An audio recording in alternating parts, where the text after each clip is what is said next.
안녕하세요. 법률사무소연의 김 변호사. 안 변호사입니다. 새로운 직장에 출근한 첫날 가장 먼저 뭘 해야 될까요? 동료분들하고 인사를 좀 나눠야 되겠죠. 네, 뭐 분위기도 좀 파악하셔야 되겠고. 네, 인사도 중요한데 더 중요한 것이 있습니다. 뭔가를 써야 되는데요. 뭘까요? 그렇죠. 네, 물론 일을 시작했으니까 근로계약서를 작성하셔야죠. 네, 그렇습니다. 근로계약서를 작성하시는 것은 당연하고 작성할 근로계약서를 꼼꼼히 읽어보시는 것이 매우 중요합니다. 그런데 의외로 많은 분들이 근로계약서 자체를 작성을 하지 않으시거나 제대로 읽어보지 않고 작성하시는 경우가 매우 많습니다. 네, 맞습니다. 말씀하신 대로 회사 측에서 제시한 근로계약서를 읽어보지도 않고 무작정 서명을 하시거나 아예 회사에서 근로계약서 작성 자체를 하지 않는 경우도 있습니다. 그래서 저희가 오늘은 근로계약서 작성하실 때 유의할 점에 대해서 한번 얘기해 보도록 하겠습니다.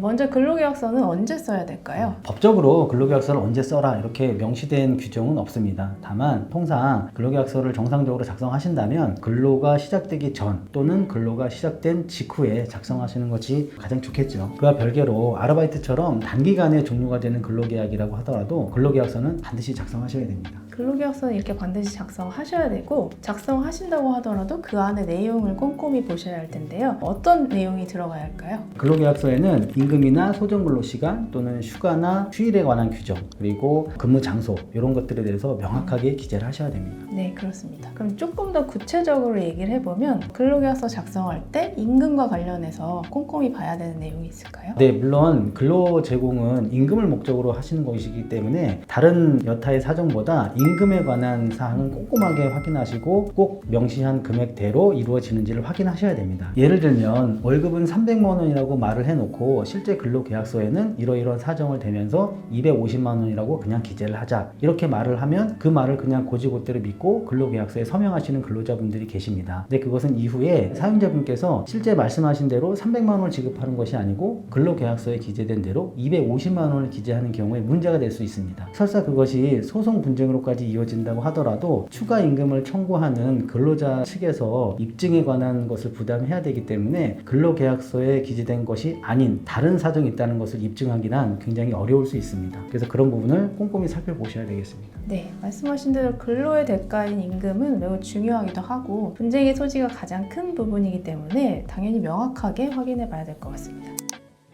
다음으로는 근로계약 기간 관련해서 어떤 부분을 유의해 봐야 될까요? 네, 물론 근로계약 기간도 중요할 수 있습니다. 근로계약과 관련된 쟁점이 될 만한 것들은 두 가지가 있는데 첫 번째는 근로계약 기간이 정해져 있는 흔히 말하는 계약직 근로자인 경우가 문제가 되고 다음으로는 근로계약 기간이 정해지지 않은 정규직 근로자인 경우가 문제가 될 수 있는데 근로계약 기간이 정해져 있는 경우라고 하면 내 근로계약 기간이 언제부터 언제까지 돼 있는지를 근로계약서를 통해서 명확히 확인하셔야 됩니다. 그리고 방금 말씀드린 정규직인 경우에는 근로계약 기간에 종기가 정해져 있으면 안 됩니다. 그런데 가끔 근로계약서를 작성하실 때 근로계약 기간을 언제부터 언제까지로 한다 라고 적으시면서 이것은 형식적인 거에 불과하고 큰 의미는 없다. 그러니까 그냥 서명해도 괜찮다. 이런 사용자의 말만 믿고 덜컥 서명을 하시는 경우들이 종종 있습니다. 그런데 막상 그 기간이 도래하면 근로계약 기간이 종료됐으니까 회사에서 나가라. 이렇게 주장하시는 경우들이 있거든요. 그때 근로자분께서 아니 실제 말은 그렇게 한 것이 아니고 근로계약서에 써져 있는 종기는 그냥 형식적인 거에 불과했다고 했지 않았냐 라고 말을 할 수는 있으나 그것을 실제 그런 상황이 있었다는 것을 조금 전에 말씀드린 것처럼 근로자분께서 다 입증하셔야 되는데 그 입증하는 것이 쉽지는 않습니다. 그렇기 때문에 반드시 근로계약 기간이 명시되어 있어야 되는 사안이라면 어느 기간으로 명시되어 있는지 근로계약 기간이 명시되어 있지 말아야 되는 사람이라면 실제 근로계약 기간의 종기에 기간이 정해져 있지 않은지를 반드시 확인하셔야 됩니다. 말씀하신 대로 계약직인지 정규직인지에 관해서는 특히 불미스러운 일로 계약 갱신을 하지 않거나 계약이 종료된 경우에 사용자와 근로자가 상반된 주장으로 첨예하게 대립되는 부분이기도 합니다. 그 외에도 근무 장소 관련해서는 어떤 점을 좀 꼼꼼히 봐야 될까요? 말씀하신 대로 근무 장소와 관련해서도 확인해야 할 사항이 있는데 흔히 이제 사업장이라고 하는 곳이 한 군데만 있으면 크게 문제될 일은 없을 것입니다. 근데 대부분 회사들은 아무리 규모가 작은 회사라고 하더라도 본사가 있고 지사가 있고 지사가 있는 경우에도 전국 각지에 여기저기 지사가 흩어져 있는 곳이 많이 있습니다. 그럴 경우에 근로계약서에는 반드시 근무 장소 장소를 기재하게끔 되어 있습니다. 실제 근무 장소를 기재하지 않거나 근무 장소는 대충 기재하라고 해놓고 근로가 시작된 날 입사해서 가보면 자기가 예상했던 곳이 아닌 다른 곳에서 근무를 시작하는 경우가 종종 있습니다. 그런 경우를 대비해서라도 근무 장소는 꼭 확인해 두시는 것이 좋습니다. 근무 시간 관련해서는 어떤 점을 봐야 될까요? 근로시간은 모두 임금의 계산의 기초가 되는 사항입니다. 따라서 흔히 말하는 소정근로시간이 언제부터 언제까지 규정되어 있는지 명확히 확인하셔야 되고 거기에 따라서 각종 수당,